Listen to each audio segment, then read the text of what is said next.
अध्यात्म रामायण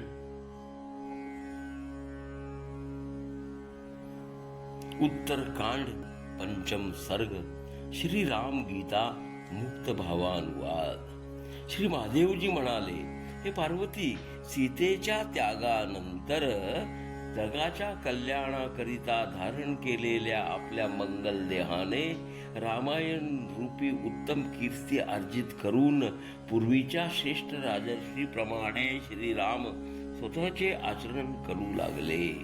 उदार बुद्धी लक्ष्मणाने विचारणा केलेवर श्रीराम त्याला प्राचीन पुण्यकथा ऐकवीत। अपराध करणाऱ्या नृगराजास एका ब्राह्मणाचे शापाने तिर्यक योनी प्राप्त झाल्याची कथा त्यांनी एकदा सांगितली। ज्यांच्या चरण कमळांची सेवा नित्य लक्ष्मी करीत असे ते श्रीराम एकदा एकांती बसले असताना शुद्ध मनाच्या लक्ष्मणाने भक्तिपूर्वक त्यांना नमन करून विचारणा केली, हे महाबुद्धिमंता, तुम्ही तर ज्ञान स्वरूप आहात। सर्व देहधारी प्राण्यांचे आत्माही तुम्हीच आहात। तुम्ही स्वतः निराकार असूनही सर्वांचे नियंते की आहात।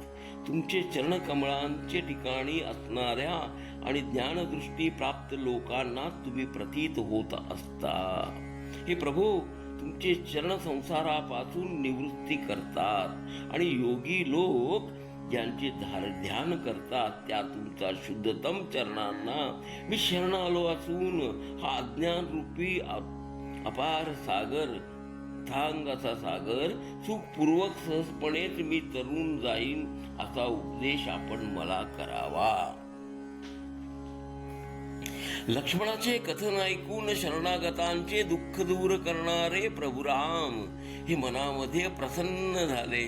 मग अज्ञानरूपी अंधकाराचा नाश करण्यासाठी श्रुतीने सांगितलेले आत्मज्ञान त्या राजा शिरोमणी श्रीरामाने लक्ष्मणास सांगण्यास सुरुवात केली। प्रभू श्रीराम म्हणाले की सर्वात प्रथम आपापला वर्ण आणि आश्रम याकरिता शास्त्राने वर्णन केलेली कर्मे यथायोग्यपणे केल्यावर चित्ताची शुद्धी होते। चित्त शुद्ध झाल्यावर ती कर्मे सोडून द्यावीत। तत्पूर्वी शम दम इत्यादी साधनांनी संपन्न होऊन आत्मज्ञानाच्या प्राप्तीसाठी माणसाने सद्गुरूंच्या आश्रयास जावे। आपले कर्म हेच तर आपल्या पुनर्जन्माच्या प्राप्तीचे कारण असते असेच महात्म्यांचे मत आहे। कारण कर्माविषयी अतिआसक्ती बाळगणाऱ्या माणसांचे बाबतीत इष्ट अनिष्ट अशा क्रिया घडत असतात। त्या कर्मामुळेच धर्म आणि अधर्म घडतात। त्यामुळेच पुन्हा शरीर प्राप्ती होते आणि पुन्हा कर्मे घडतात आणि अशा प्रकारे कर्मापासून जन्म आणि जन्मामध्ये पुन्हा कर्म असाच चक्रासारखा हा संसार फिरत राहतो। अज्ञान हेच संसाराचे मूळ कारण असून त्या अज्ञानाचा नाश हाच या संसारातून सुटण्याचा मार्ग आहे असे शास्त्रात सांगितले गेले आहे। अज्ञानाचा नाश करणे स्तव ज्ञान हेच समर्थ साधन असून अज्ञानापासून निर्मित होणारे कर्म अज्ञानाचा नाश करणे स्तव समर्थ नसते। काम कर्मामुळे अज्ञान नाश पावत नाही, तसेच आसक्तीचाही नाश नाहीच होत। उलट त्या कर्मापासून नवीन दोषयुक्त अशा कर्मांचीच निर्मिती होत असते आणि मग त्या नवीन कर्मापासून संसाराची प्राप्तीही अनिवार्य ठरत असते। म्हणूनच शहाण्या माणसाने ज्ञानप्राप्तीचाच विचार करावयास हवा। काही ज्ञाते असेही सांगतात की वेदाचे ज्ञान हे पुरुषार्थाचे साधन म्हणूनच सांगितलेले असून त्याचप्रमाणे कर्म हेही आवश्यक कर्तव्यच आहे, म्हणूनच ते ज्ञानास सहाय्यकच ठरते। तसेच कर्म न केल्यास दोष उत्पन्न होतो असे सुद्धा श्रुती म्हणते। म्हणूनच मुमुक्षींनी सदैवच कर्म करीत राहावे हेच योग्य. जर कुणी असे म्हणेल की ज्ञान हे तर कर्म निरपेक्षच आहे आणि निश्चितपणे आहे, म्हणून मनात देखील मुमुक्षूच कर्माची अपेक्षा असत नाही, मात्र असे म्हणणे योग्य नाहीच.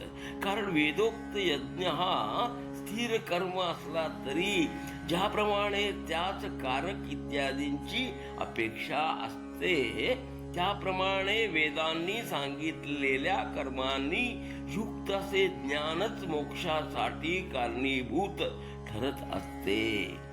म्हणून कर्म त्याग करणे हे तर मुळीच योग्य नाही. तेव्हा ज्ञानास्तव कर्म आवश्यक आहे असा चुकीचा अर्थ करणारे काही जण म्हणतात. तेही मिथ्याच की आहे, कारण तिथे तर प्रत्यक्ष विरोध उपस्थित होतो. म्हणजे देहाचा अभिमानास्तवच कर्म घडते आणि अहंकार नाश नंतरच ज्ञान प्राप्ती ही होत असते. विशुद्ध विज्ञानाच्या प्रकाशाने युक्त अशी जी मनाची अंतिम वृत्ती तीच विद्या होय. तिलाच आत्मज्ञान अशी संज्ञा आहे. या उलट सर्व कारक इत्यादींचे द्वारा कर्म होत असते, तर विद्या सर्व कारक इत्यादी अनित्यच आहेत असे सांगून त्यांचा नाश होऊन जातो. म्हणून सर्व इंद्रियांच्या वृत्तीचे जे विषय त्या विषयांपासून निवृत्त होऊन आत्म्याच्या निरंतर अनुसंधानास लागलेल्या बुद्धिमान पुरुषाने सर्व कर्मे त्यागून टाकावीत. कारण कर्म हे विद्येस विरोधीच असल्याने विद्या आणि कर्म यांचा समुच्चय कधीच होऊ शकत नाही. मायेने मोहित झालेला मनुष्य जोपर्यंत शरीराधिक अनात्म गोष्टींना आत्मा असल्याची बुद्धी ठेवतो, तोपर्यंत त्याला वेदांनी विहित केलेली कर्मे करावी लागतात. उपनिषदातील नेती नेती इत्यादी वाक्यांनी त्या सर्व अनात्म वस्तूंचा निषेध करून आणि त्यापेक्षा परमात्मा हा भिन्न आहे असे त्या परमात्म्याचे स्वरूप जाणून घेतले तर मुमुक्ष सर्व कर्मांचा त्याग करावयास हवा. मुमुक्षुने सर्व कर्मांचा त्याग करावयास हवा. सर्ग 5 पुढे सुरू. घ्या श्रवणानंद. हरि ओम तत्सत.